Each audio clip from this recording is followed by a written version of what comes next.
Bonjour à tous. Avant de commencer, je vais vous faire une petite intro du coup de French Produit par main levée. Qui est déjà venu à un événement French Produit et qui connaît? Ok, donc pour certains c'est votre première fois à Méthode, bienvenue. Bienvenue sur French Produit. Donc French Produit, c'est quoi? C'est une communauté de product managers et métiers dérivés autour du produit pour fédérer autour du product management tout simplement.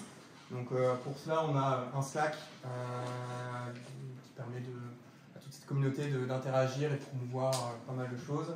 On a également des chapters régionaux, comme aujourd'hui, donc nous c'est le chapter Nord. Il y a 7 chapters en plus répartis sur toute la France.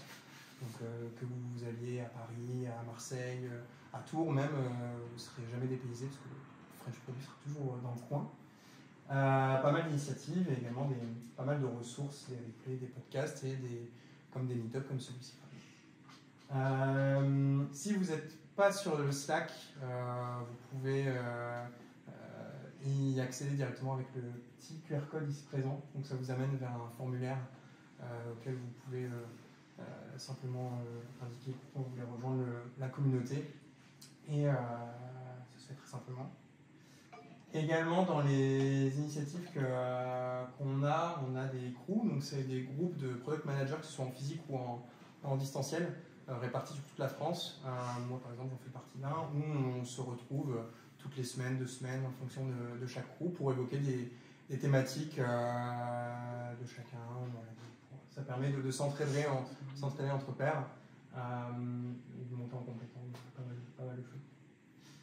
Donc les chapters, on en a parlé. L'équipe du chapter Nord, donc on est quasiment tous là. Il manque juste Pierre.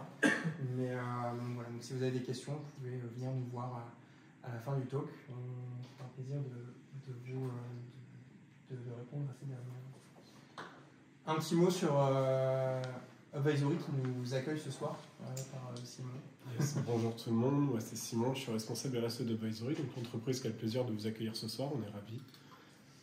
Du coup, ça me donne le droit de faire un peu de publicité. J'ai que 17 slides.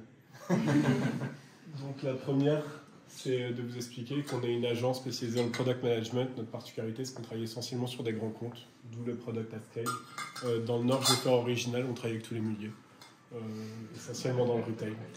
Et c'est 140 collaborateurs.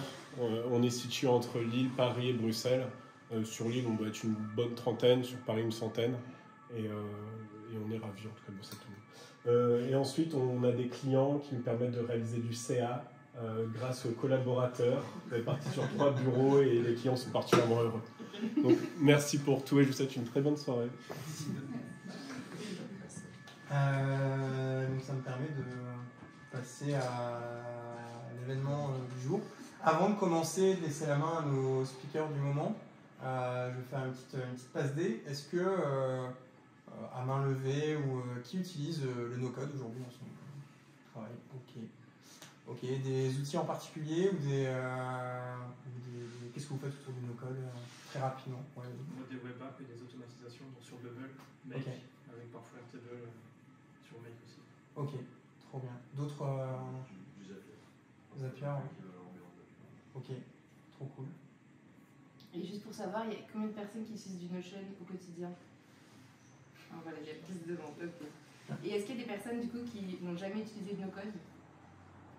Ok, ça marche. Merci. Voilà. Let's go, je te vote la table. Je vais essayer de me mettre devant l'écran. Technique. Et du coup, pour passer des slides, Ouais, tu peux directement avec. Allez, let's go. Donc du coup, sans trop de surprise, je ne cache pas.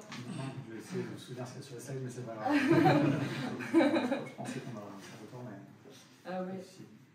Si tu veux, je peux te faire une petite audio description. Ouais, non mais du coup, voilà, sans trop de surprise, l'idée ce soir, c'était de vous parler un petit peu justement des enjeux qu'il y a autour du code, du no-code, de l'IA, et de vraiment prendre plutôt l'approche produit. Parce qu'au final, c'est un milieu où il y a plus de devs finalement, et très peu de PM, de designers, etc. Donc pour nous, c'était super intéressant de vous parler de ça aujourd'hui.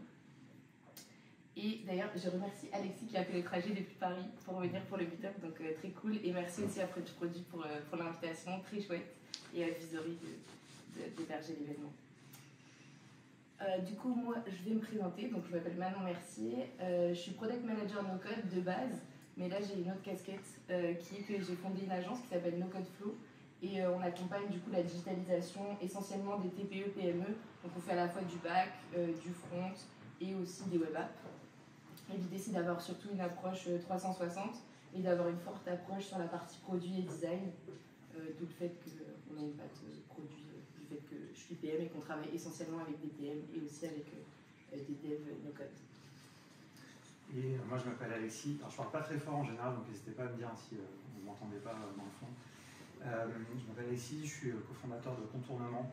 On fait principalement, on fait que de la formation autour des outils no-code et plus spécifiquement autour de 4 outils. Ça va un peu s'agrandir en 2025, mais on forme sur Make, Zapier, Airtable et Notion. Donc c'est tout ce qu'on appelle plutôt les no-code ops, mais on va revenir sur cette notion juste après, je ne vais pas vous spoiler. Je suis aussi passionné je suis dev à la base, je suis vraiment un développeur, j'ai fait ça pendant très longtemps. Je suis un peu reparti dans le monde du no-code en 2019 et maintenant je me suis passionné pour l'IA évidemment, comme tout le monde, ça aussi on va en reparler.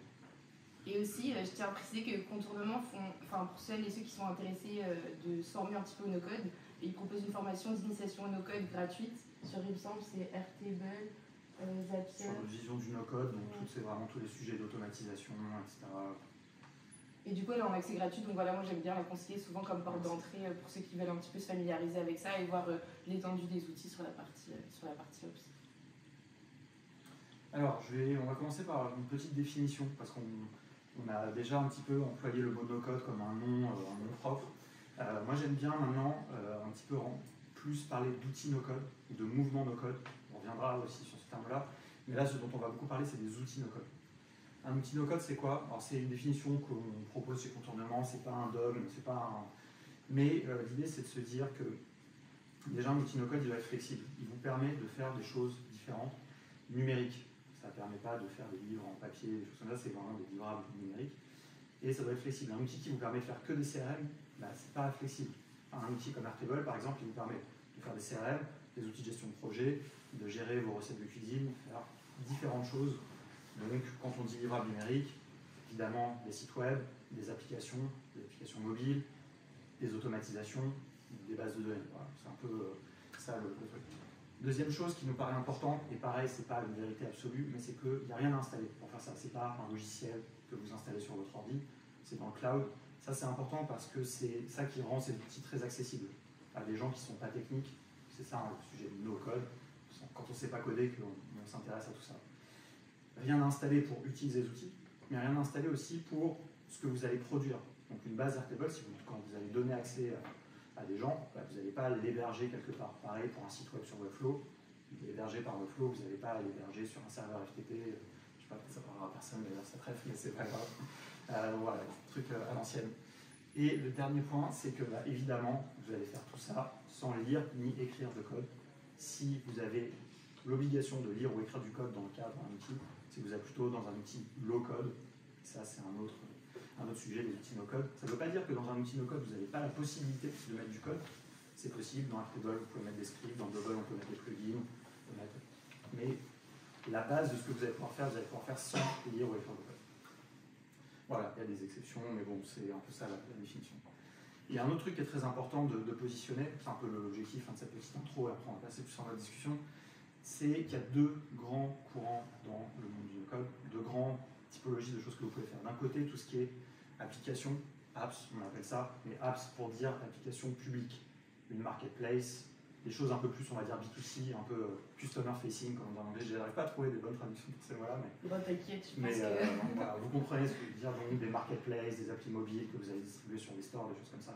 Par opposition à tout ce qui est outillage interne, qui va être au sein d'une entreprise, quand vous allez faire un outil interne avec, je sais pas, n'importe quoi. Enfin, c'est pas une question vraiment d'outils. Un outil comme Bubble, par exemple, qui est très identifié sur de l'app, vous pouvez très bien l'utiliser pour faire une application interne. Vous pouvez construire un CRM avec Bubble. Je dis pas que c'est forcément la chose le plus pertinente à faire, néanmoins, dans certains cas, ça a du sens. Les bubblers, les agences Bubble font beaucoup d'outils internes en réalité. C'est là où il y a du business. Voilà. Et donc la partie Ops, en fait, vous connaissez probablement déjà, vous connaissez tout ce qui est automatisation, tout ce qui est base de données, on a parlé de Notion, évidemment, voilà, c'est tout ça, tout ce qui est organisation des données d'une entreprise, automatiser, numériser des processus, tout ce genre choses. Sales Ops, Marketing Automation, Marketing Ops, il y en a plein des Ops dans tous les sens. Product Ops, peut-être que vous connaissez. Peut-être que Manon, tu peux me dire un mot sur ce genre d'Ops là. Oui, carrément. En fait, l'idée, c'est que finalement, dans le no-code, il y a plein d'outils différents et on a tendance parfois à pas tous les considérer comme des produits et on va plutôt considérer les outils customer facing comme des produits et pas forcément les outils internes. Là où finalement, souvent en tant que PM, on utilise du Notion parce que c'est un outil qui est hyper pratique pour gérer la connaissance en interne, cartographier les process, gérer sa roadmap, etc. Et au final, c'est aussi se dire que si vous vous intéressez au no-code, même si ce n'est pas forcément pour en faire votre métier, pour vendre de la presta dessus, mais ne serait-ce que pour outiller votre activité en tant que product manager, des outils en fait, de gestion un peu de la productivité, on va dire comme Notion, ils s'y prêtent assez bien. Il y a un autre outil aussi qui s'appelle Coda, que moi personnellement je préfère à Notion et que j'utilise pas mal, mais c'est un peu le même principe. Et donc voilà, ce qu'il faut se dire, c'est que la partie no-code peut aussi vachement bien se prêter à la partie ops, et notamment quand on fait du produit, parce que sur toute cette partie interne, gestion des équipes, de la connaissance, etc., ça peut être hyper pertinent. Et c'est pour ça, je pense que Notion aussi est autant utilisé sur la partie un peu aussi gestion de projet. Donc moi, ce que j'aime bien dire à chaque fois, c'est que voilà, même si vous ne souhaitez pas forcément faire votre métier, le no-code, c'est un peu comme l'IA, c'est quand même des choses qui, quand on travaille dans la tech, c'est hyper pertinent d'avoir une approche et d'utiliser, même si ce n'est pas institutionnalisé dans votre boîte. Je trouve que c'est hyper pertinent de l'utiliser d'abord de son côté et puis après de voir comment on peut potentiellement le faire évoluer dans sa boîte si jamais elle est intéressée. Et du coup, moi, il y a un métier duquel je voulais vous parler qui est en pleine émergence. Exactement. Du coup, Mickaël connaît parce que toi, il me semble que tu définis aussi comme product builder. Product builder. Super intéressant. Du coup, comment tu définirais ça, toi? Comme quelqu'un qui travaille à la fois dans le produit, dans l'UX. Je te laisse donner la définition, mais en gros, c'est ça. Je fais des products à la fois des outillages internes ou des applications publiques. Et à chaque fois, je dois prendre en compte toutes ces choses-là, tous ces paradigmes. Il faut être multi-casquette en fait, dans le product. Avant, je me dénommais en tant que no-code développeur. Et maintenant, j'aime bien ce terme-là depuis une bonne année. Ouais, parce qu'en fait, c'est aussi un peu plus englobant. Et comme disait Alexis, ce qui est intéressant dans le no-code, c'est qu'il y a toujours un peu une histoire de majeur et de mineur. Je trouve qu'en fait, soit on est un profil plutôt full stack et on fait à la fois du back et du front, soit on peut vraiment être spécialisé plutôt sur la partie back et pas du tout en front. Et je trouve qu'en fait, il y a un peu cette approche aussi entre le produit, le design et le dev, dans le sens où il y a plein de personnes, quand le no-code est un peu apparu et s'est démocratisé, on parlait vraiment de la partie dev et technique en premier lieu. Et c'est après qu'est venue cette notion surtout avec Payfit, en fait, qui a vraiment démocratisé un peu le terme du métier de product builder et qui l'a aussi un peu normé. Il y a vraiment eu cette notion de, ok, en fait, être product builder, c'est être autre chose que juste être développeur no-code. D'ailleurs, pendant la présentation, on va souvent parler de dev. Nous, on ne fait pas de distinction entre des devs traditionnels et des devs no-code, parce qu'au final, c'est juste une techno plus qu'une finalité en soi. Et du coup, il y a un peu cette idée de, ok, maintenant, on a plus une triptyque entre, finalement, si on est product builder, c'est qu'on va être un petit peu à la croisée de la partie produit, de l'UX et de la tech. Bienvenue. Et en fait, l'idée, c'est de se dire que de la même façon qu'on peut avoir une mineure sur la partie plutôt back ou front, il y a aussi cette notion sur la partie plutôt produit ou plutôt dev. Et en fait, dans l'idéal et la façon dont ça a été défini, un petit peu utilisé chez Payfit, c'est vraiment un mix entre...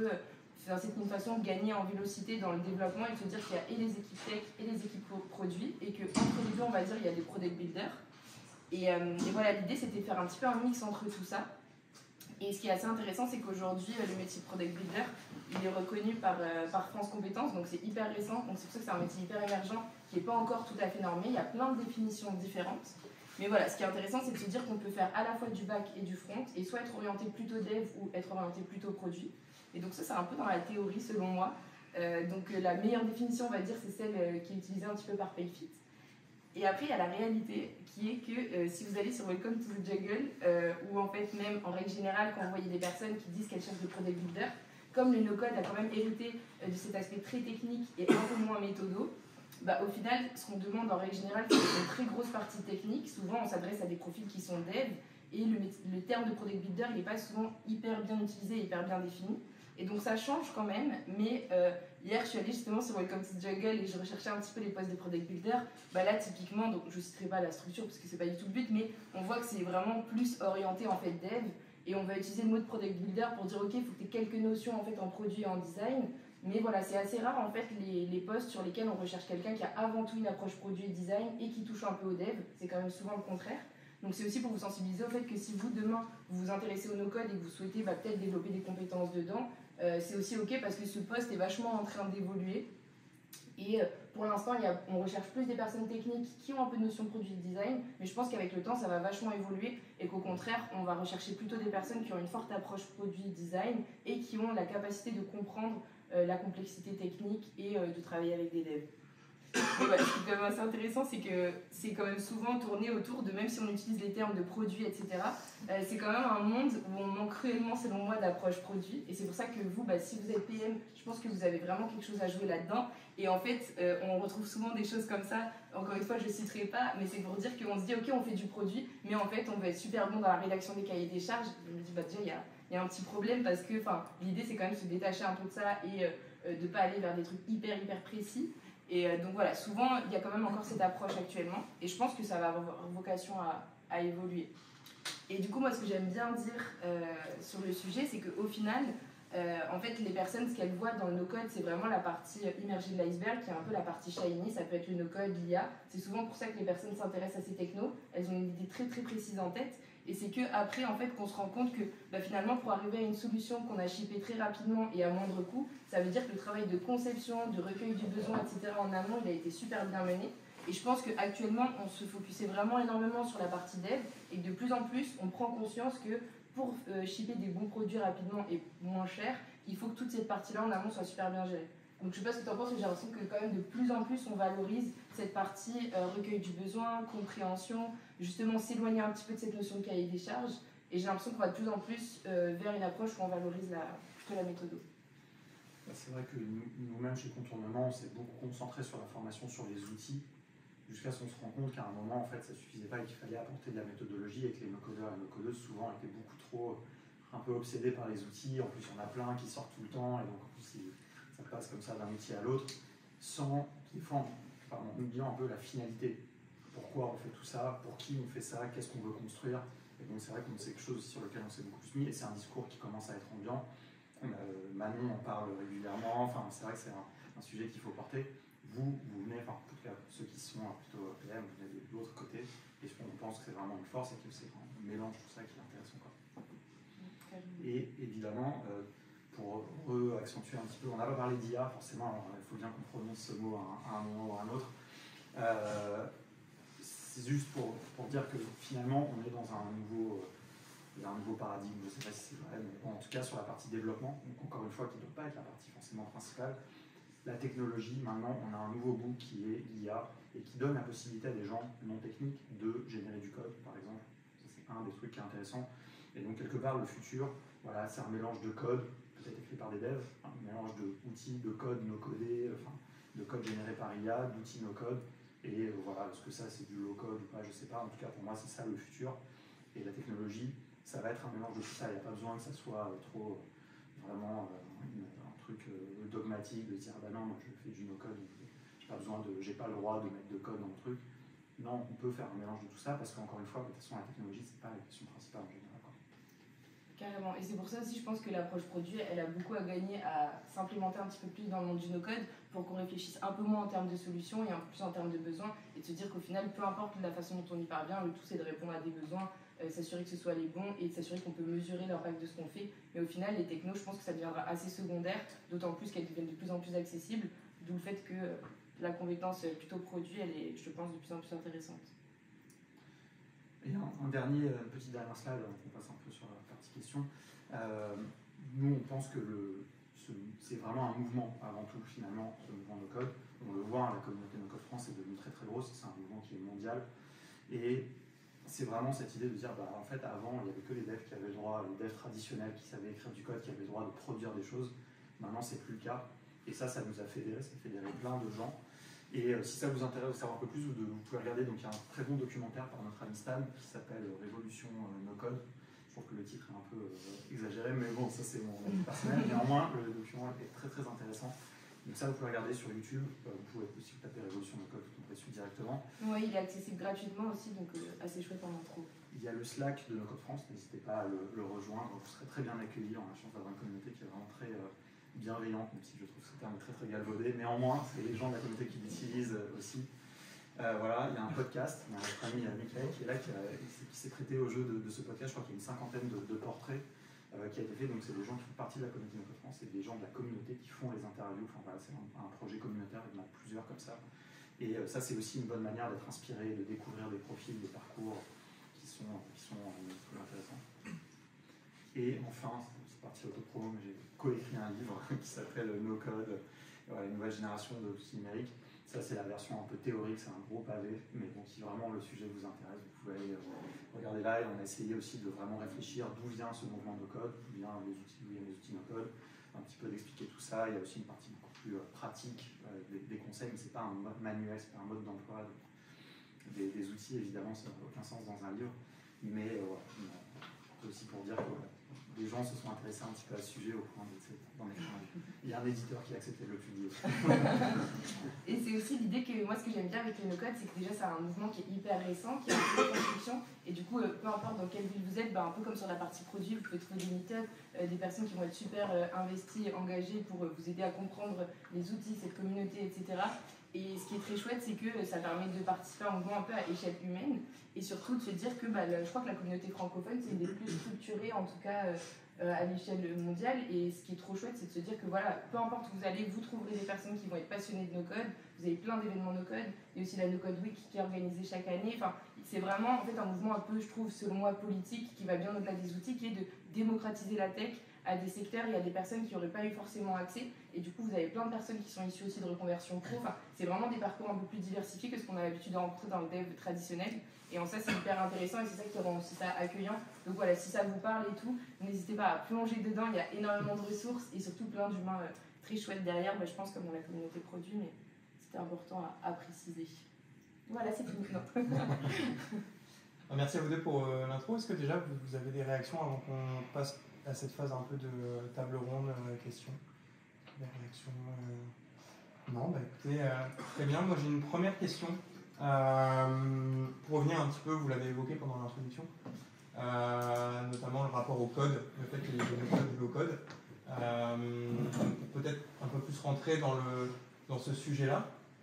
Est-ce que du coup le no-code, ça sous-entend qu'il n'y a aucune ligne de code, zéro code dedans? Maintenant, tu veux qu'on... Allez, let's go. D'ailleurs, comme on n'est pas nombreux, si jamais vous avez des questions au fur et à mesure, n'hésitez vraiment pas à intervenir et tout. Enfin, on a prévu pas mal de questions, mais si ça peut être vivant, il n'y a pas de souci. Du coup, moi j'aime bien dire qu'en fait, finalement, le code, le no-code, c'est un petit peu plus un moyen qu'une fin, et qu'au final, en fait, ce serait plus juste de parler de programmation visuelle, parce qu'au final, comme disait Alexis, aujourd'hui on peut travailler du code, du no-code, de l'IA, il y a plein d'outils qui sont low-code.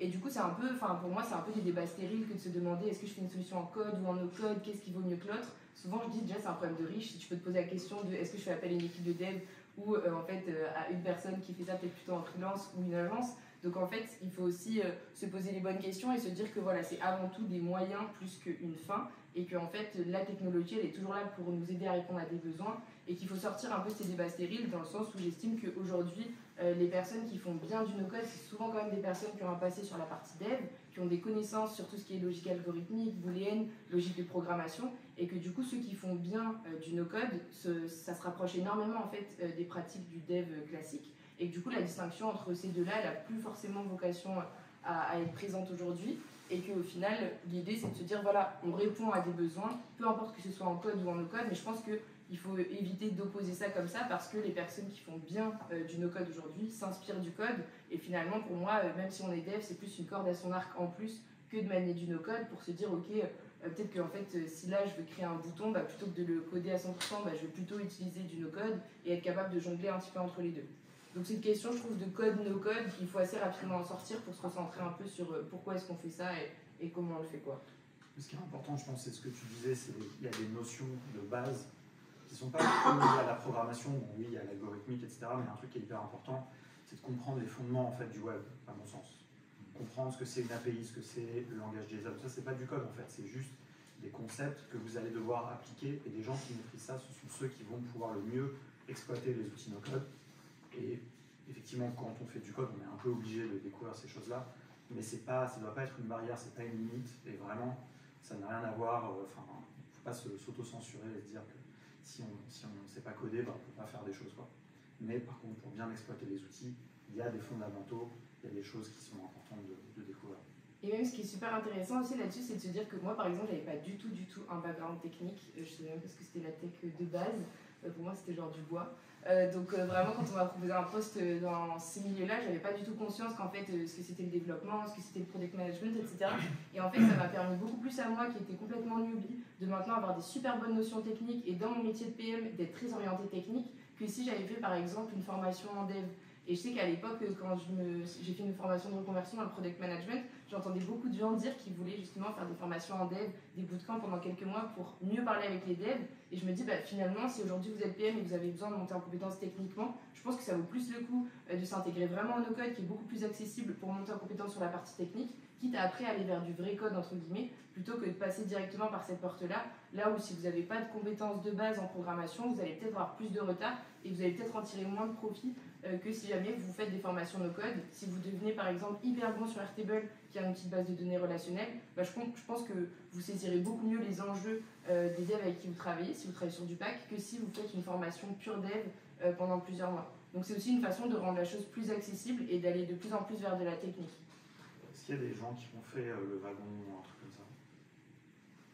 Est-ce que ça vous a servi? J'ai pas C'est codé. pas une question piège, c'est pas. Mais d'un point de vue échange avec les devs, ça a brisé pas mal de choses au moment où j'ai fait la formation. Mais oui, j'ai pas codé depuis moi je suis PM, c'est pour ça. Mais tu l'as fait dans l'objectif de pouvoir communiquer.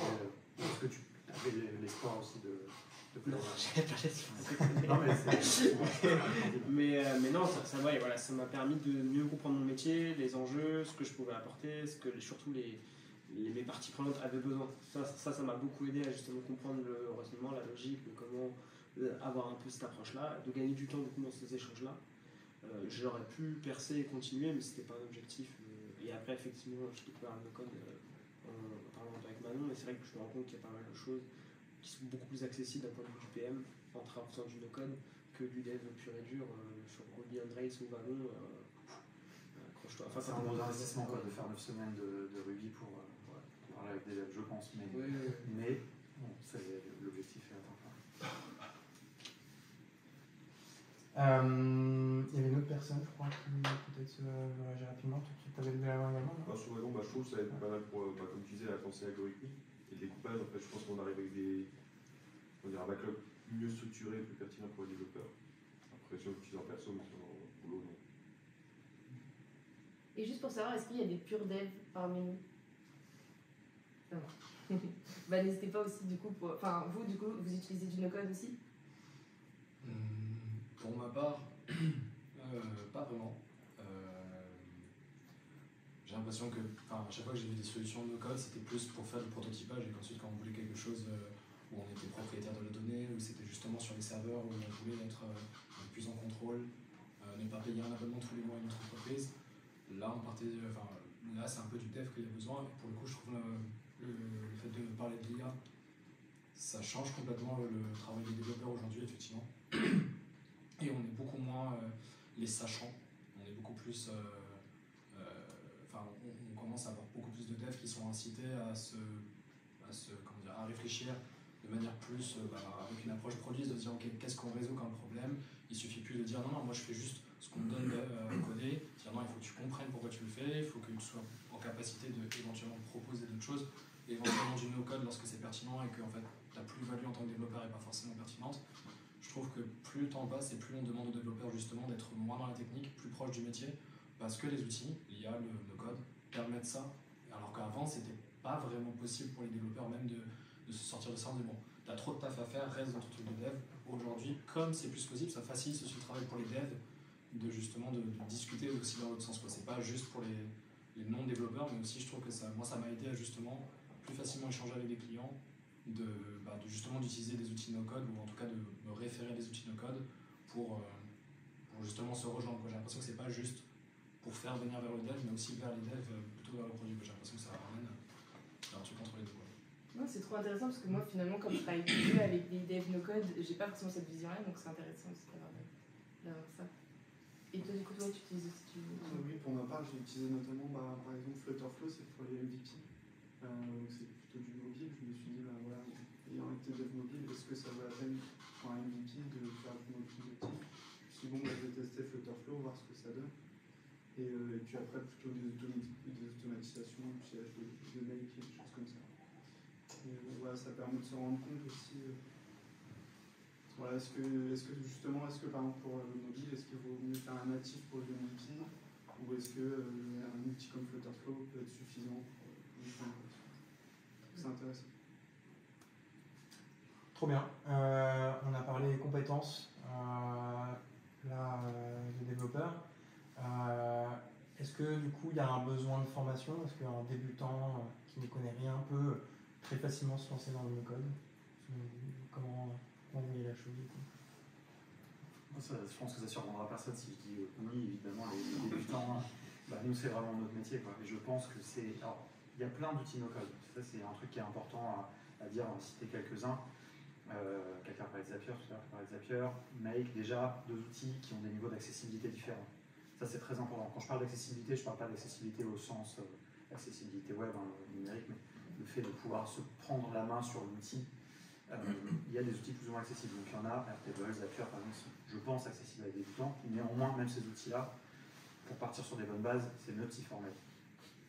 Et ensuite, oui, clairement, je veux dire, c'est ça le but. Si c'est pas le cas, il n'y a pas de mouvement de code, quoi. Si tout le monde ne peut pas y aller, c'est juste, il faut bien comprendre qu'il y a un petit effort. On voit aussi plein de gens. Déjà, vous pouvez, je sais pas, peut-être que sur Instagram, vous avez déjà vu des gens qui vous ont dit oui, le no-code c'est facile, oui, vous allez gagner 10 000 € par mois, vous allez aller à Bali, etc. Donc ça, vous vous doutez que c'est pareil. Il y a des gens malheureusement qui le croient.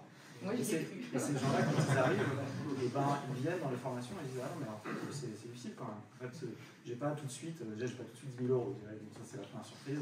Et puis surtout, je ne maîtrise pas tout de suite l'outil. Et donc ça, il ne faut pas venir avec ces illusions-là. On essaie d'être réaliste là-dessus. Donc c'est pour ça qu'on pense vraiment sincèrement, beaucoup de gens peuvent accéder, peut-être pas tout le monde, parce que déjà tout le monde n'a pas besoin non plus. Moi avant j'ai travaillé dans un bootcamp où on disait que tout le monde pouvait devenir dev. Franchement j'ai changé d'avis depuis, déjà parce que je pense que tout le monde n'a pas besoin de devenir dev. C'était pas le wagon, mais c'était un autre. Mais voilà, je pense que avec les outils no-code c'est déjà plus possible, en tout cas ceux qui sont accessibles. Et ensuite, il y a des outils de plus en plus puissants. On parlait d'automatisation, il y a un outil qui s'appelle NVTech par exemple, qui est un outil qui est plus ou moins open source et qui est beaucoup plus exigeant. Voilà, celui-là n'est pas accessible à des débutants avec une formation, même ça va être compliqué, il faut avoir un bon formateur. On ne fait pas de formation à NVTech encore, mais ça viendra, mais c'est un vrai challenge, on n'en fait pas aussi parce qu'on pense que c'est un outil pour l'instant qui n'est pas assez accessible et nous, chez Contournement, on veut former le plus grand nombre, quoi. Donc voilà, oui, je pense que c'est le cas, néanmoins, il faut bien avoir en tête qu'il y a des outils qui sont plus puissants, qui ne sont pas accessibles aux débutants, mais parce qu'ils sont puissants, qui permettent de faire plus de choses, quoi. Et puis moi j'ai 2 retours d'expérience là-dessus. Le premier c'était le mien, parce que moi du coup j'étais complètement une newbie dans ce monde. Et en fait moi j'ai commencé à travailler sur un projet où il y avait justement des devs classiques qui étaient avec moi et qui me montraient qu'en fait la prise en main de Airtable c'était super simple et tout. Typiquement quand on part de super loin techniquement, ça peut être aussi très violent quand en fait partout autour de vous il y a des discours marketing qui vous disent c'est super simple et tout. Moi je passais mes nuits dessus, je me disais mais qu'est-ce que c'est que cet enfer? Et j'ai mis vraiment du temps à monter en compétences. Après maintenant du coup ça m'a permis d'avoir vraiment un bon niveau technique. Mais typiquement, ça peut être aussi à double tranchant ce discours parce qu'en fait, oui, c'est simple. Enfin, des fois, j'interviens dans des formations no code, je vois des personnes qui sont VTC, cuistot, des choses comme ça. Et je me dis, oui, toi, la route, elle va être beaucoup plus longue. Il ne faut pas nier que si tu n'as pas de compétences, de compréhension même de ce que c'est le web, etc., ça va être plus compliqué. Donc, déjà, ça dépend toujours du point de départ. Comme disait Alexis, il y a des outils qui ont une plus ou moins grande courbe de progression et ça, c'est hyper important à prendre en compte aussi. J'aime souvent dire aux personnes qu'en fonction de ce que vous avez fait avant, vous aurez des appétences plus ou moins fortes vers certains outils. Moi, par exemple, je ne suis pas douée sur la partie design. Je sais que tout ce qui est front, etc., j'irai pas techniquement parce que je sais que ma valeur, elle va mettre trop de temps à se percevoir, alors que sur du bac, comme avant, j'avais des tafs plutôt opérationnels, j'ai une grosse valeur ajoutée là-dessus, sur la compréhension des process. Et il se trouve que développer des outils en bac, il y a une grosse partie qui est l'optimisation de process. Donc déjà, il y a cette chose-là, en fonction de ce que vous avez fait avant, vous allez avoir des compétences et des appétences à valoriser en fonction de votre parcours. Et il y a aussi le fait que j'ai le retour d'expérience de mes clients, où en fait, eux aussi, ils se disent, super, le no-code, c'est trop simple. Ils nous voient, on dev des trucs propres, qui sont scalables, etc. Ils se disent, trop bien, en fait, je vais dupliquer ton Airtable, et puis en fait, je vais le faire sur un autre besoin qui n'a rien à voir. Et ça aussi, c'est très dur de déconstruire les discours autour de ça, et de dire, déjà, ça prend du temps, de l'expérience et des compétences de le faire correctement. Ça paraît simple, tant mieux, mais en réalité, c'est plus complexe que ça. Et surtout de se dire, en fait, tout le monde peut faire du no-code. Par contre, faire du no-code correctement, je pense que c'est un vrai enjeu aujourd'hui. Et même, moi, j'essaie beaucoup de sensibiliser à ça dans la communauté no-code, de se dire pourquoi on fait des produits, à quels besoins ils répondent, est-ce qu'on le fait correctement. Et en fait, a priori, tout le monde peut se créer une base de données. Par contre, quelque chose qui soit scalable et robuste, ça, c'est un peu plus délicat. Et c'est en ça que ça s'adresse aussi aux débutants, pour le coup. J'ai juste envie, ce que tu viens de dire me fait réagir. J'ai l'impression d'entendre la même chose que quand on a eu WordPress ou des CMS de ce type qui sont arrivés, parce qu'en fait, c'était le même questionnement, la même impression des gens de se dire, mais du coup, développer des sites web, c'est hyper simple. Oui, tu peux faire un truc qui va marcher 2 minutes et se casser la gueule après. Par contre, faire un truc bien, il faut du temps, il faut se former, etc. Et du coup, est-ce que, peut-être toi, Alexis, parce que tu étais dev, tu as dû voir ça aussi, sans vouloir présager de ton âge. Je pense qu'on doit être à quelque chose près dans la même génération. Est-ce que tu as l'impression que c'est un peu la même transition qu'on vit en ce moment, ou est-ce qu'il y a des similitudes là-dessus? Oui, mais je dirais que je pense que c'est pas un sujet technique forcément, parce que déjà à l'époque de WordPress c'était la même chose, effectivement, la barrière technique s'abaissait par rapport à du code. Néanmoins, c'est toujours la même chose, faire un site web, c'est pas faire un site web, c'est le contenu, c'est le design, c'est comprendre ce que votre client il veut mettre sur son site web, c'est ça en fait, la valeur je pense qu'elle est là, elle a toujours été là, pour les sites web en tout cas, et après effectivement il faut pouvoir implémenter ce site, et c'est là où il y a la barrière technique, mais souvent le problème il n'est pas là, quoi. Et c'est là où c'est des compétences annexes qui viennent, des compétences de PM, de design, quand on parle de site web, de contenu, de copie, des choses comme ça, quoi. Une petite Ouais, j'ai une question. On a parlé de scalabilité, d'utiliser le no-code pour faire des MVP, etc. Et moi j'ai toujours entendu, le no-code c'est bien pour MVP, et à un moment où les groupes se croisent, c'est moins cher de faire du code. Est-ce que c'est vrai? Ou est-ce qu'aujourd'hui ça s'efface et on peut faire vraiment une plateforme à gros trafic scalable en no-code? Ça vous a volé une question déjà. Je réponds. Vas-y, j'enchaîne. D'un point de vue technique aujourd'hui, les plateformes, alors ça dépend déjà, si on parle de site web par exemple, on va prendre c'est le cas le plus simple, un site vitrine. Très franchement, je pense vraiment que c'est beaucoup plus facile de scaler un site vitrine avec Webflow par exemple qu'avec WordPress. Parce que WordPress, tu vas devoir gérer toi-même ton hébergement, si tu l'auto-héberges, on va dire. Nous, on a des exemples de gens qu'on connaît dans la communauté no-code qui ont eu leur site qui est passé sur TF1, le site sur Webflow, ça a tenu nickel, quoi. Moi, je travaille dans une marketplace, quand on est passé sur M6, en fait, tu sais, quand tu es dev, quand tu vas passer à la télé, tu sais que tu dois te préparer à ton site va tomber. C'est un peu moins vrai maintenant parce que les hébergements sont plus élastiques, comme on dit.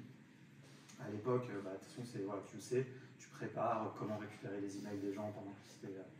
Donc voilà, et donc ça, effectivement, ça c'est vraiment. Les sites web, c'est plus simple. Marketplace, je sais pas, Michael, tu vois, Bubble par exemple, qui est l'outil le plus connu. On a maintenant des exemples de sites qui ont vraiment scalé, d'applications. T'as Prelo, t'as Cure, donc des boîtes qui vendent des docs en B2C, t'as Prelo qui fait de la vente de biens immobiliers partagés, des parts de biens immobiliers. Ils ont vraiment beaucoup de trafic. Alors certains ont levé beaucoup, certains sont passés sur du dev pur, mais beaucoup sont restés longtemps sur du no-code et ont scalé. Et là, le secret, c'est de bien structurer ta base de données, d'où l'importance de bien comprendre ton produit, à quoi il sert, pour qui il est fait, comment il fonctionne. Tu structures bien ta base de données, tu auras du coup un produit qui est scalable, forcément. Et en termes de coût, effectivement, si tu fais mal ton produit, par exemple sur Bubble, ça peut te coûter cher en termes de ce qu'on appelle des workload units. C'est toutes les interactions qui te coûtent cher parce que ton serveur tourne trop longtemps pour faire une action, par exemple. Si tu anticipes bien le produit et ta fonctionnalité pour qu'elle tourne rapidement et sans trop consommer, ton site ne te coûtera pas trop cher. C'est pareil pour les automatisations sur Make. Tu as un abonnement, mais tu payes aussi des opérations. Pour un même scénario donné avec un input et un output, tu peux avoir 3 scénarios Make différents qui vont te coûter un prix différent aussi. Donc le secret aussi, c'est de bien réfléchir à ce que tu fais avant de construire. Et une fois que c'est bien construit, ça sera scalable. On parlait tout à l'heure d'hébergement aussi des données. Tu peux aussi héberger tes données autrement que chez le fournisseur et l'éditeur de l'outil no-code. Donc sur des serveurs propres à toi que tu vas toi-même moduler en fonction de tes besoins. C'est là où tu maîtrises tes coûts. Clairement, je pense que d'un point de vue technique, on n'est plus dans ce truc de c'est que pour les MVP. On a des outils parce qu'il y a des nouvelles générations d'outils. Là, on parle de Bubble qui est un outil quand même historique. il y a des outils maintenant comme WeWeb, Xano. Xano, c'est un outil qui peut avoir des millions de lignes en base de données. Enfin voilà, donc on a, je ne vais pas vous assommer avec tous les noms d'outils, mais c'est possible. Par contre, il y a le point que tu soulevais tout à l'heure, combien ça coûte.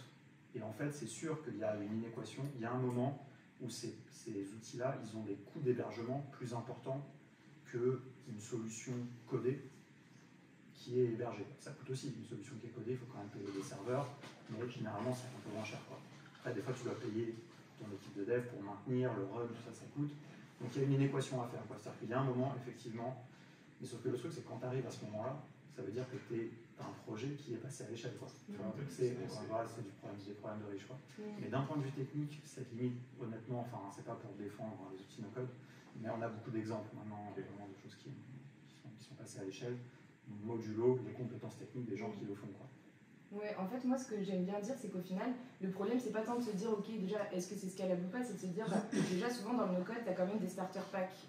Donc, typiquement, moi, un client qui arrive et en fait, il est sur du Excel, je vais lui dire, déjà, on va te passer sur du Airtable Make, ce sera bien. Par contre, la difficulté, ça va être de bien identifier son besoin, bien s'assurer que les outils qu'on a choisis au début correspondent à ce besoin, parce qu'en fait, sans que ton business rencontre des problèmes de scalabilité, si tu fais le mauvais choix des outils et que tu vas tordre un petit peu l'utilisation des outils, parce qu'au final, maintenant, d'un point de vue marketing, les outils, ils essayent tous de proposer énormément de fonctionnalités pour amener le plus d'utilisateurs possible. Donc en fait, c'est aussi quelle va être ton utilisation. Et je trouve que le plus dur, c'est de comprendre pourquoi j'utilise un outil, pour quelle utilisation, pourquoi je ne vais pas l'utiliser. Et le plus dur, ça va pas être de juste choisir un outil, mais c'est de construire la stack idéale et surtout de faire appel à des devs qui sont suffisamment quali pour savoir que ce travail il va pouvoir évoluer dans le temps. Et je trouve que déjà, rien que quand tu restes dans le no-code, tu peux scaler en allant vers des outils très mainstream au début, puis après augmenter à chaque fois en technicité, en t'assurant toujours que ça répond à tes besoins, au moins on va dire pour l'année à venir.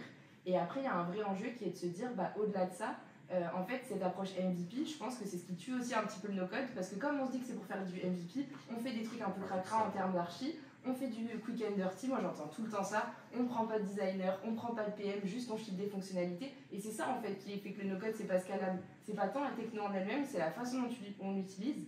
Et en fait, moi très souvent je vois des clients qui vont dire ok, non mais là je sais, on va utiliser ça, ça, ça, ça, ils sont une espèce de tambouille de 1 milliard de petits sur l'étagère, etc., mais qui n'ont aucun sens. Et c'est sûr que par contre, si tu mets en place une stack qui a aucune logique et que derrière les gens qui te devent ça, c'est des gens que tu vas chercher sur Malte à 400 € par jour, là ta solution ne sera pas scalable. Est-ce que c'était à cause de la techno ou de l'usage que tu en as fait ou du manque de logique justement qu'il y avait derrière et justement de cette manque d'approche produit? Souvent c'est plutôt ça en fait je pense qui fait que les solutions crashent, ou le fait que tu fais appel à quelqu'un qui fait aucune documentation, qui part vivre en Thaïlande et qui te dit salut, débrouille-toi avec ta solution. Je pense que c'est plus ça qui rend le no-code pas scalable que les solutions en elles-mêmes.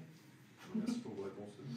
Et aussi, un dernier point, c'est que c'est pas complètement monolithique, quoi. C'est pas code ou no code. En fait, c'est ça qui est important, c'est que si tu commences à devoir scaler, peut-être que le front, tu vas le découpler et tu vas le développer, par exemple, effectivement, et que tu vas le mettre sur un hébergement. Héberger du front, c'est devenu très facile, c'est très scalable.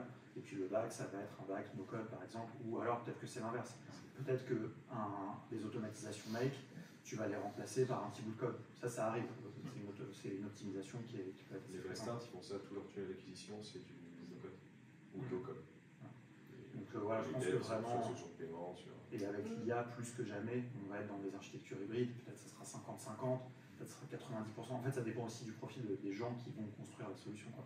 Et de la vision qu'il y a derrière. Et typiquement, tu citais LegalStart, tu as aussi GoJob, qui est une boîte où en fait ils ont à la fois une équipe tech et une équipe no-code. Et c'est ça qui est super intéressant, c'est de se dire peut-être que sur la partie Ops par exemple, tu vas mettre du no-code parce que ça va fluidifier énormément tes équipes, et que le jour où tu auras un vrai système à mettre en place, peut-être tu passeras par du code. Aussi quand tu as des besoins de flexibilité très forts, et tu as besoin que tes solutions elles évoluent souvent, du coup ça va plus créer de la dette d'aller vers du code, donc c'est aussi ça qui est vachement intéressant. Mais c'est vrai qu'il n'y a rien qui est excluant, et au contraire c'est plus quelque chose de fluide entre toutes les solutions. Et on a parlé d'IA juste avant.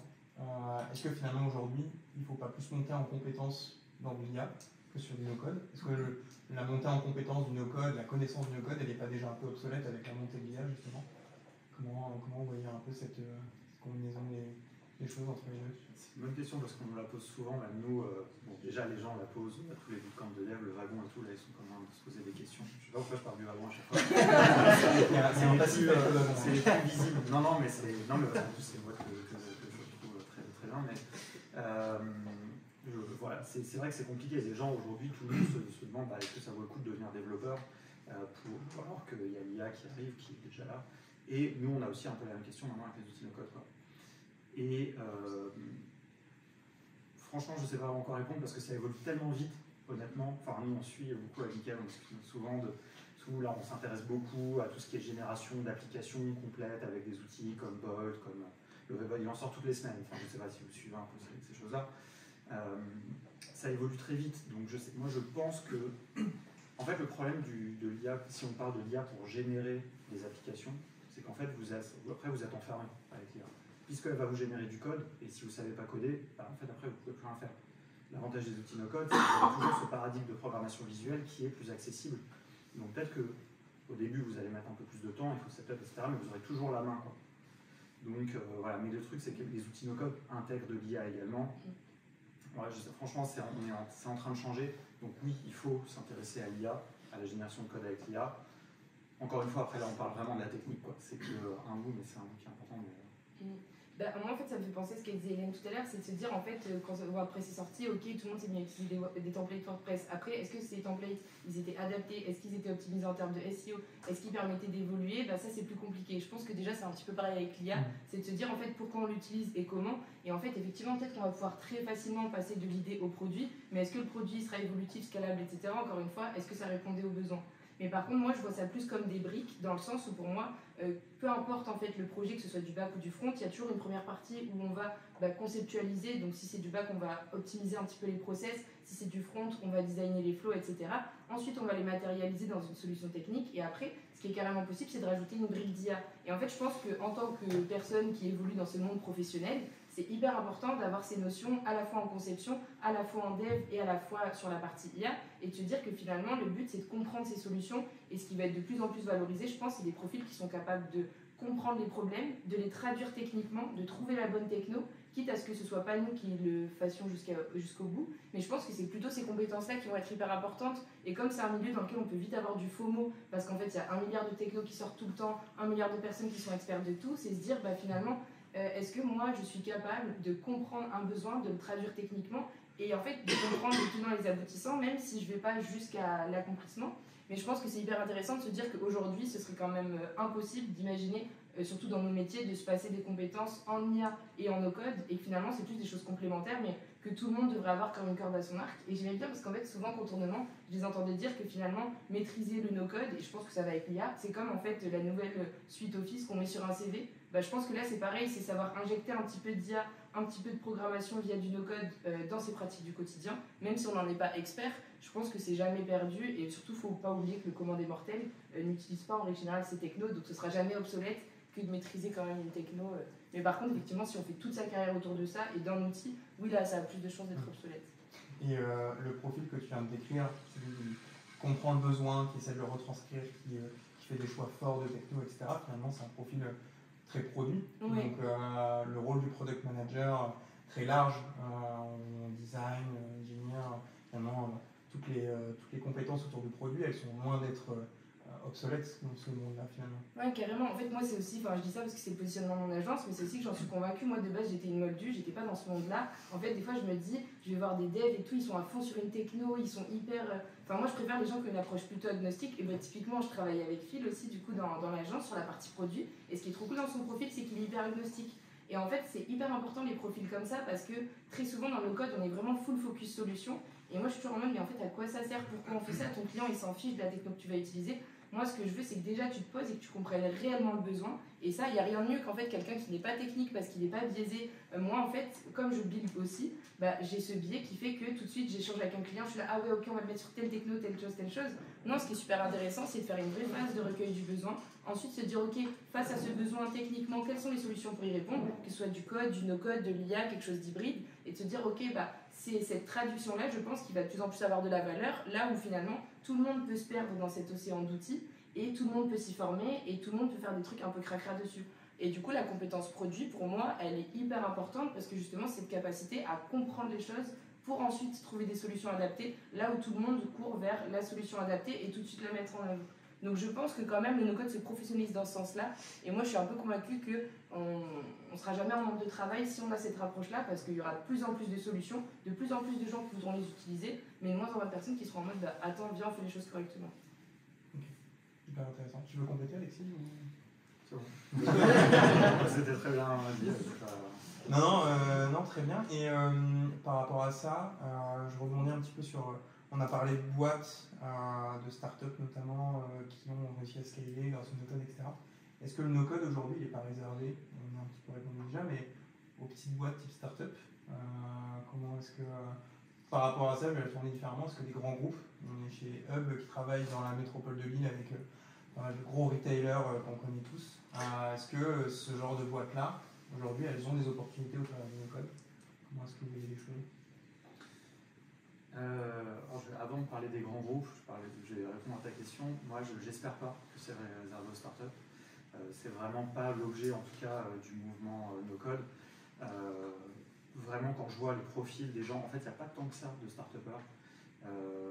Peut-être c'est aussi, enfin nous en tout cas, quand on était un peu à l'origine aussi de ce mouvement, avec du Slack, etc., on a toujours fait en sorte que ça soit pas, déjà par exemple, il n'y a pas jamais de meet-up en anglais, on n'a pas fait tous les meet-up à Paris, voilà, avec des gens qui parlent à moitié anglais, moitié français, ce truc de start-upper, on a essayé de l'évacuer. Le Covid nous a beaucoup aidé parce qu'en fait, du coup, comme on n'a pas pu se réunir, de toute façon, c'était tout était en ligne, des gens de partout en France ont pu accéder à la connaissance pendant les confinements, etc. Et donc ça, c'est hyper cool.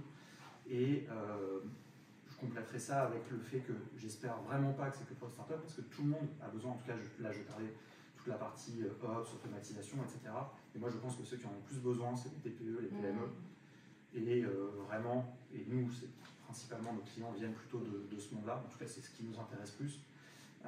Voilà, je pense que les grands groupes en ont besoin aussi, mais c'est un autre, il y a des problèmes de DSI, de prise de décision. Moi, personnellement, j'ai pas dû travailler avec les grands groupes, c'est pas du tout mon monde. Donc voilà, et je pense que l'impact est trop différé en fait, par rapport à quand tu viens dans une PME, que tu formes 5 personnes à utiliser Airtable, que tu les accompagnes, que tu les branches avec un freelance qui va les aider à mettre en place des automatisations. Et voilà, et ça peut être des gens qui sont au milieu de, je sais pas où, de la France, et qui font de la logistique avec des camions, et qui avaient des process en papier, des fichiers Excel dégueulasses, et que tu auras vraiment eu un impact, tu les aides à mieux travailler, quoi. En tout cas, c'est ça, c'est ce qui m'anime un peu dans tout ça.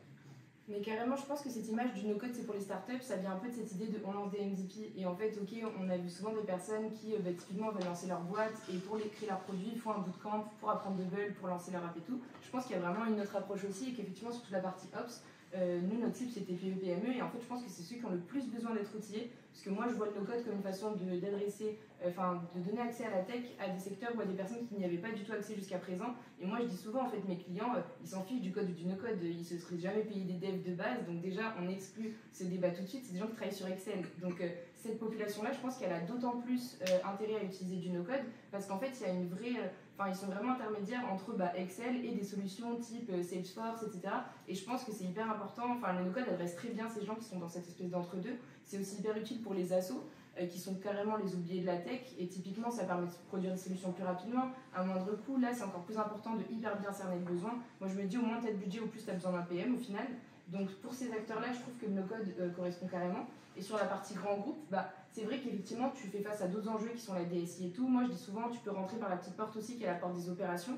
Donc, souvent, en fait, le no-code, c'est hyper bien pour répondre à des besoins métiers. À des gens qui, en fait, dans tous les cas, la DSI n'a pas le temps de s'en occuper, ils ont d'autres chats à fouetter, etc. Donc, ils vont accepter que tu fasses des solutions sur le côté. Et petit à petit, elles vont pouvoir quand même intégrer l'ensemble du système. Et c'est se dire que, du coup, même si tu veux adresser des grands groupes, tu peux, par le biais des opérationnels, réussir à le faire. Donc moi, par exemple, j'étais lead product builder à HEC Paris. Je pensais pas du tout qu'ils utilisaient du no-code. Et effectivement, ils n'en font pas la promotion. Mais le fait est que souvent, dans les grandes boîtes, tu as aussi des cellules d'innovation dans lesquelles on va justement se permettre de tester des solutions. Et je trouve que dans ce type de cas, le no-code peut carrément bien répondre, quitte à ce que en fait, ça permet de tester des choses et après de se dire, ok, on passe soit sur une solution supérieure, soit sur du code. Mais je pense que dans les grands groupes, le no-code a de plus en plus sa place. Au No-Code Summit cette année, il y avait énormément cet angle qui était pris. Par contre, ce qui est sûr, c'est que c'est pas le même métier. Donc, il faut aimer cette côté un peu lourdeur des process, etc. Mais c'est une autre dynamique, mais je pense que maintenant, de plus en plus, les grands groupes vont vers ça aussi. Et même sur l'IA, c'est exactement la même chose. Je pense qu'il n'y a plus aucune DSI qui peut se permettre de se dire non, ces choses-là, on ne veut pas en entendre parler. Avec tout le shadow IT que ça représente, je pense qu'aujourd'hui, même les grands groupes, ils adressent ces sujets, mais effectivement de façon un peu différente des TPE, PME. Et finalement, il n'y a pas un écart qui se crée aujourd'hui entre la réalité des entreprises qui ont leur recrutement classique de développeurs un peu à l'ancienne, je dirais, standard, où le no-code ne fait pas encore partie de l'équation. Et donc ma question là, suite à ça, c'est est-ce que le no-code aujourd'hui, c'est pas réservé à une catégorie de personnes freelance pour justement amener cette démarche-là dans les entreprises par cette porte-là, par exemple? Je te laisse répondre. Moi, je pense que le no-code de base, c'est quand même un milieu essentiellement de freelance. Et c'est aussi dû au fait que c'est quelque chose qui est né de façon très organique, la communauté no-code, etc. C'est aussi quelque chose où il y a beaucoup de personnes issues de reconversion professionnelle. Donc forcément, il y a vraiment cet esprit aussi de indie hacker, de doer, etc. qui fait que ça s'est vachement prêté au freelancing. Mais aujourd'hui, l'idée justement, c'est d'aller vers le fait de se dire que voilà, c'est un milieu qui gagne de plus en plus en seniorité. Et donc du coup, on n'a plus que des profils juniors. Et justement, maintenant, il y a beaucoup d'entreprises qui recrutent sur ces postes-là. Après, je pense qu'elles ont du mal à recruter parfois parce que c'est difficile de cerner les bonnes compétences, de savoir mener des vraies études de cas en la matière. En fait, comme no-code, ça va un peu tout et rien dire, on a de tous les niveaux. Donc comme c'est pas encore hyper institutionnalisé, que c'est assez récent, je pense qu'on a encore du mal à cerner vraiment. Même moi, quand je veux recruter des devs, c'est compliqué de savoir sur le papier ce que valent les personnes. Mais je pense que petit à petit, ça va aller avec le temps. Mais que l'idée c'est un milieu de freelancing, c'est de plus en plus en train d'évoluer. Il y a de plus en plus de boîtes qui se sont construites autour de ça, et il y a des super beaux exemples dans la communauté, comme tu citais tout à l'heure, Mickaël, de boîtes qui ont vraiment scalé avec le no-code. Donc je pense que c'est en train d'évoluer, mais que ça reste un milieu qui est assez junior et assez freelance, mais qui tend à gagner en seniorité. Par contre, il y a quand même, je me permets, des opportunités à faire, non plus en tant que freelance, mais en tant que salarié. Moi, cette année, j'ai eu 2 CDI, un en sales ops, donc des opérations chez les sales, parce que j'ai un passif de sales, où je faisais pas mal de make, et un en tant que product builder en CDI. Donc là, j'étais sur Bubble et Airtable. Mais c'est pas pour autant que c'est réservé aux freelance. Il y a beaucoup de freelance parce que c'est nouveau, c'est tech. Les gens aiment bien se mettre là-dedans en version, comme c'est le cas pour moi. Il y a vraiment quelque chose maintenant à faire en termes de compétences et de salariat si les gens sont intéressés par ça. Parce que maintenant, c'est même un métier qui est normé. Il y a une norme AFNOR sur le no-code. Donc c'est quelque chose qui est vraiment reconnu maintenant. Il y a des formations qui sont reconnues aussi par l'État. Et on peut vraiment en faire un métier.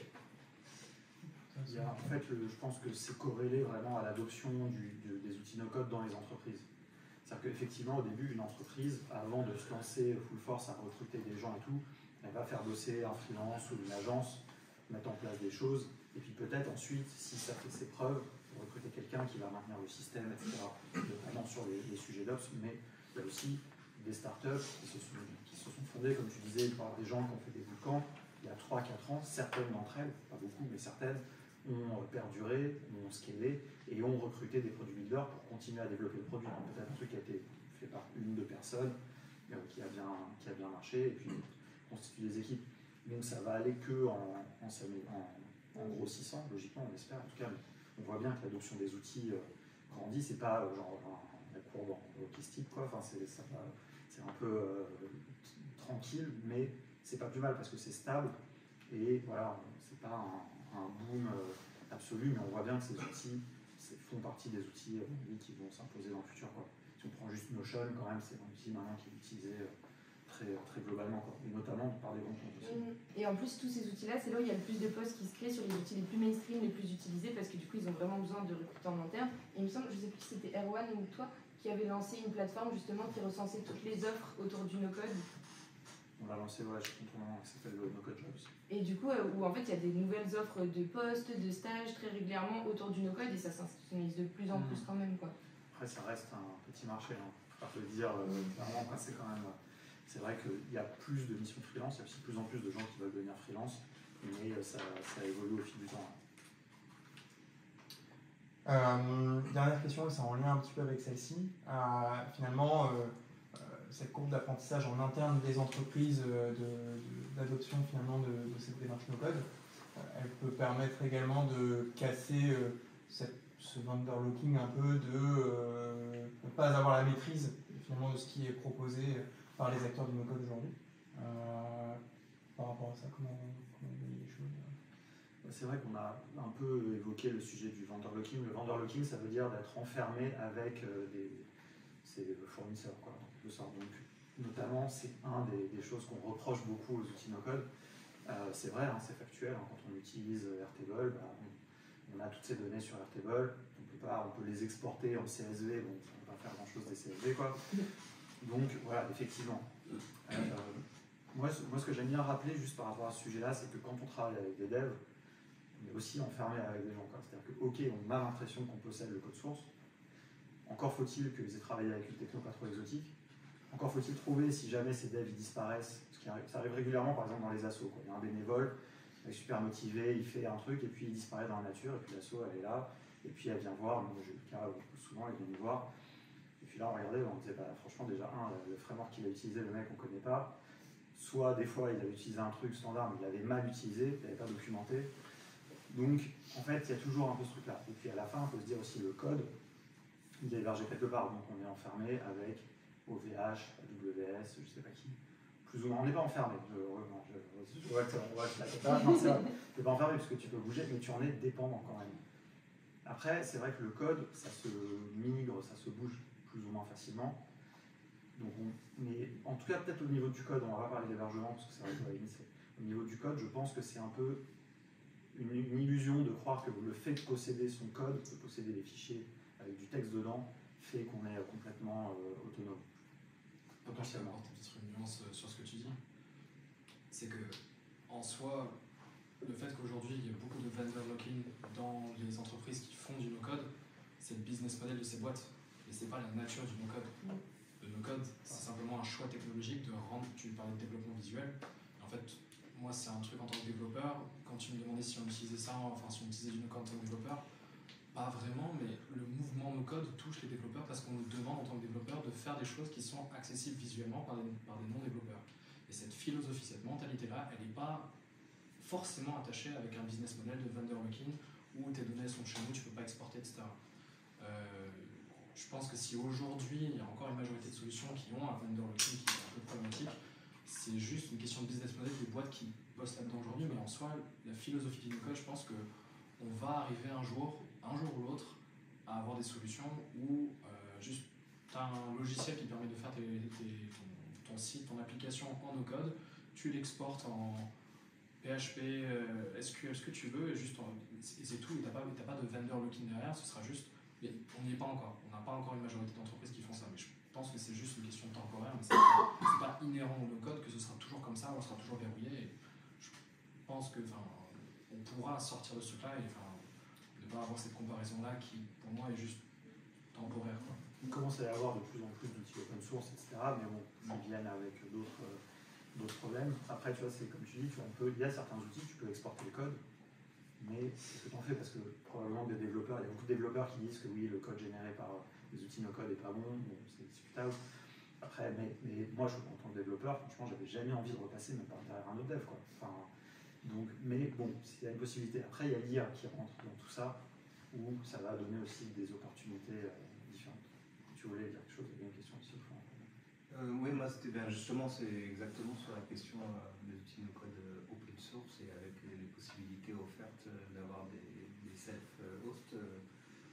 J'avoue que moi, j'ai déjà pas mal bidouillé sur pas mal d'outils, mais c'est quelque chose qui est encore pour moi assez obscur. En tout cas, j'ai l'impression que c'est aussi une certaine prise de responsabilité qui commence à se lancer là-dedans. Est-ce qu'au niveau, par exemple, de contournement, c'est quelque chose, parce que j'ai souvent vu être mis en avant des outils comme Bezro, comme alternative à Airtable. Est-ce que pour vous, c'est quelque chose aussi qui serait bien à avoir comme compétence pour justement, avec un client qui aurait des réticences par rapport, on en parlait sur l'hébergement des données, ou des impératifs du fait de son secteur d'activité, quelque chose aussi, une compétence que vous pourriez proposer, vous, en formation, et même qui serait idéale à considérer la question. En fait, tu vois, non, mais ça dépend de quelle est la compétence dont on parle, tu vois, parce que utiliser Bezro, donc Bezro, c'est un outil clone d'Airtable, littéralement, qui est open source, que l'on peut utiliser en cloud ou qu'on peut héberger soi-même. Le problème d'héberger soi-même, ça, c'est des compétences, clairement, auxquelles on ne formera jamais chez Contournement, tu vois. Et c'est des compétences auxquelles j'invite vraiment, c'est possible de faire ça. Mais il faut faire attention parce qu'il faut vraiment savoir le faire, parce que ça veut dire savoir sécuriser le serveur sur lequel tu vas héberger. Surtout là, on parle d'héberger des données. Donc, et tu vas devoir le maintenir, le tenir à jour et le serveur, donc la couche vraiment serveur, et le logiciel. Et pour les gens qui ont des compétences, franchement, c'est super parce que là, c'est effectivement l'autonomie, c'est-à-dire qu'on bénéficie à la fois d'un outil qui est accessible, tout en ayant l'indépendance de, c'est pas une société américaine, c'est pas des serveurs américains, question de RGPD, puis même philosophiquement ça peut être intéressant. Mais les compétences d'héberger une application de ce type, d'assurer sa disponibilité, etc., c'est des compétences de DevOps, c'est des compétences et c'est, comme tu l'as très bien dit, c'est une responsabilité. Ça, il faut vraiment faire attention. Et puis moi je me dis toujours, en fait, c'est quoi le besoin derrière? Au final, si tu veux héberger ta solution parce que tu as des enjeux de RGPD, du coup il y a des outils qui sont RGPD friendly, qui te permettent justement d'héberger tes données. Et je trouve que c'est toujours important de se dire, de ne pas voir ça comme ok, je veux quelque chose d'open source parce que ça va m'appartenir, mais toujours te dire pourquoi tu en as besoin, comment, quelles sont les problématiques que tu vas rencontrer, et de toujours faire les bons choix des outils, parce que c'est plutôt ça qui va t'enfermer ensuite et qui va faire que ta solution, tu ne pourras pas la faire évoluer, que quelque chose que tu as hébergé effectivement et dont tu sais pas maîtriser, ça va être plus problématique. Donc je trouve que c'est toujours intéressant de toujours challenger ce pourquoi tu veux ça et de te dire que de toute façon, si tu vas vers une solution qui est hyper naissante, que personne n'utilise, il y a toujours cette question de ok, combien il y a de devs sur le marché qui maîtrisent cette techno et qui la maîtrisent bien? Combien il y a d'utilisateurs sur cet outil qui te permettent de garantir que cet outil existera encore dans 5 ans? En fait, se dire aussi dans quelle niche d'outils tu es, parce qu'il y a très souvent des outils no-code qui naissent et qui meurent et dont le business model crash, etc. Mais s'ils sont sur un besoin qui a été bien identifié, tu auras forcément un autre outil qui va naître derrière. C'est arrivé à un moment donné avec un outil qui s'appelait Mini Extension, qui servait justement à faire un petit peu des interfaces sur des bases de données sous forme de formulaire. D'un coup, ils ont triplé leur pricing. Bon, en fait, quand tu es utilisateur d'un outil comme ça, tu es aussi bloqué dans ta solution. Mais c'est de se dire, en fait, si ce besoin-là, il répond à des utilisateurs assez larges, tu peux être sûr qu'il y a une autre boîte qui va être créée derrière, qui va proposer d'autres solutions. En ce moment, par exemple, tu as Filout, qui est un outil de formulaire qui marche super bien. Tu peux te dire, en fait, ça va être adressé par d'autres. Et du coup, c'est de se dire quelle est la valeur ajoutée que tu as, toi, en tant qu'utilisateur ou en tant que client. Ça va être de savoir comment ta donnée elle est structurée, d'avoir tout qui soit documenté, etc. pour que, comme tu disais, tu puisses facilement passer d'un outil à l'autre. Et le plus important, c'est plus cette partie un peu stratégique qui va te permettre de dire, ok, ce qui est stratégique, je l'ai internalisé. Par contre, le comment est-ce qu'on l'exprime, il y aura toujours des façons de le faire. Mais moi, je dis toujours attention au choix des outils que vous faites. Si tu vas chercher un outil qui est open source, tout ça, où il y a zéro dev qui travaille bien dessus et tout, tu peux être sûr que tu vas être prisonnier de ta solution. Donc c'est toujours important de se dire pourquoi je le fais, comment, et de ne pas s'enfermer dans des espèces d'a priori comme ça qu'on voit quand on traîne, effectivement, quand on lit des articles sur le sujet ou sur LinkedIn. Toujours se dire est-ce que moi ça correspond à mon besoin actuel, et toujours revenir à ça, quoi. C'est intéressant que tu parlais de business model, là tu parlais de Filout. C'est vrai que beaucoup des outils no-code, c'est des grosses startups capitalistes américaines avec des VC, boîtes comme Airtable, ils ont levé, je sais pas, presque 1 milliard, quelque chose comme ça. Donc forcément, c'est vrai qu'on se dit, bon, à un moment, ils vont augmenter les prix, et c'est vrai que c'est pas cool d'être dépendant d'eux. Ils commencent à avoir une nouvelle génération d'outils. Filout, par exemple, c'est une boîte américaine, mais ils n'ont pas levé beaucoup d'argent. Ils ont annoncé récemment en fait qu'ils n'enlèveraient plus jamais, qu'ils étaient profitables, qu'ils allaient continuer comme ça. Et en fait, si on regarde leur pricing, il est très très généreux, quoi. Un autre exemple, en fait, j'ai pas pris le bon exemple. Je vais reprendre, on oublie Filout, donc j'aime bien. Tally, c'est 2 personnes à la base. C'est un outil de formulaire aussi qui fait concurrence à Typeform. C'est 2 personnes, c'est un truc en plus. C'est une jolie histoire. Ils sont en Belgique. Et pareil, en fait, ils ont que 2 prix. En fait, c'est gratuit, et tu peux faire grave de trucs en gratuit, soit payant, quoi. C'est payant, c'est pas trop cher, et tout est quasiment illimité, etc. Et c'est pareil, en fait, ils ont décidé de ne pas lever d'argent et de se dire, ok, on va croître, et leur produit marche très bien, mais de se dire, ok, voilà, philosophiquement, oui, c'est pas un outil qui est open source, mais il y a certaines valeurs, on va dire, qui sont un peu moins, on va dire, un peu moins inquiets du business model. C'est vrai qu'il y a ce sujet-là, quoi, mais moi je pense que effectivement, il faut se poser les bonnes questions. Moi, j'ai vu bien le mouvement open source, philosophiquement, je pense qu'il y a des choses, mais des fois, si c'est Airtable qui fait le taf, on ne se saura pas. J'ai une question sur l'hébergement, vraiment, parce que je travaille avec des TPE, des PME. L'hébergement, c'est sur votre compte, c'est sur vos comptes pro, ou alors vous leur créez un compte donc, soit sur Mail, Zapier, c'est ça. Nous, on fait que de la formation. C'est que de la formation et la réponse opérationnelle. Ouais, justement, ça c'est un sujet qui est hyper important, de toujours se dire qu'en fait c'est jamais toi qui dois héberger la solution de ton client, parce qu'en fait déjà c'est lui qui va payer l'abonnement, etc. C'est lui qui va être responsable. Ouais, carrément. En fait, tu as des systèmes où en fait tu marges par-dessus, mais moi je me dis c'est pas du tout intéressant de marger là-dessus. En fait, tant qu'à faire, fais une bonne prestation plutôt que de marger sur un abonnement qui va coûter 100 € par an. Enfin, Et en fait, ce que je trouve hyper intéressant, c'est déjà de base, quand tu fais ta proposition à tes clients, mais même quand tu es dans une boîte et que tu veux proposer une stack, c'est d'être capable d'imaginer le nombre d'utilisateurs que ça va représenter. Et je pense qu'il y a une vraie compétence là-dedans, dans le fait de se dire, ok, tu as tel besoin, il y a tel outil qui répond, mais en termes de pricing, de fonctionnalité, de ce que tu as besoin dans ta V2, dans ta V3, etc. Donc il y a déjà ce premier travail qui doit être fait pour sensibiliser aussi le client de, en fait, oui, ça paraît simple, accessible, pas cher, mais en fait, tout ça, il y a des coûts cachés qui sont des coûts plus stratégiques.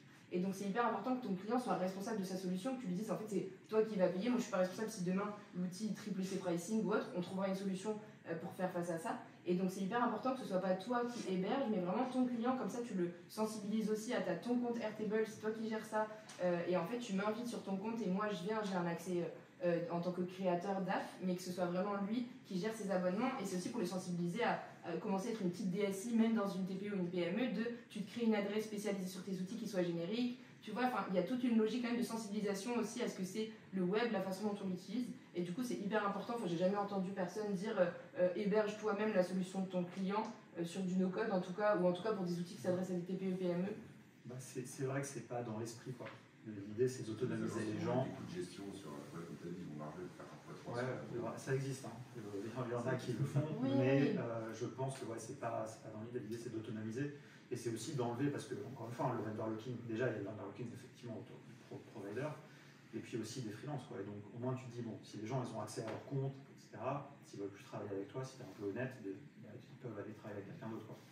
Et ça, c'est l'avantage, c'est que par contre, bon, après, on se l'a dit, quelqu'un qui a mal fait un scénario mec, un freelance qui a mal bossé, bon, un autre qui va passer derrière, pareil. Mais au moins, on est dans un contexte qui est, un outil no code, tu as un environnement, tu peux un peu plus facilement revenir.